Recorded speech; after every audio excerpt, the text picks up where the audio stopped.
వృశ్చిక రాశి వారికి జూలై 1, 2, 3, 4 వారాలలో జరిగేటువంటి ఫలితాలు గమనిస్తామండి.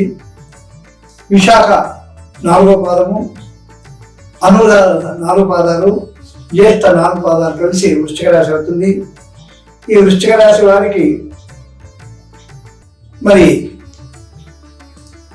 ఈ వృశ్చిక రాశి వారికి ఈ నెలలో అనగా జూలై నెలలో మాస ఫలితాలు చూస్తామండి. ఈ వృశ్చిక రాశి వారు జూలై నెలలో వీరికి మొదటి వారంలో నూతన వస్తు ప్రాప్తి కలిగేటువంటి అవకాశం మెండుగా ఉంది. అదేవిధంగా పశులాభము, భోజన సౌఖ్యం కూడా ఉంటుంది. నూతన వస్త్ర ప్రాప్తి కలిగేటువంటి అవకాశం ఉంది. వీరు జూలై మొదటి వారంలో వ్యాపారస్తులు అయినట్టయితే సుగంధ ద్రవ్యాలు అమ్మేటువంటి వాళ్ళకు అధిక లాభాలు వచ్చేటువంటి అవకాశం మెండుగా ఉంది. విద్యార్థులకు, కర్షకులకు, రాజకీయ నాయకులకు, ఇతర పారిశ్రామికవేత్తలకు అందరికి కూడా శుభం జరిగేటువంటి అవకాశం మెండుగా ఉంది మొదటి వారం.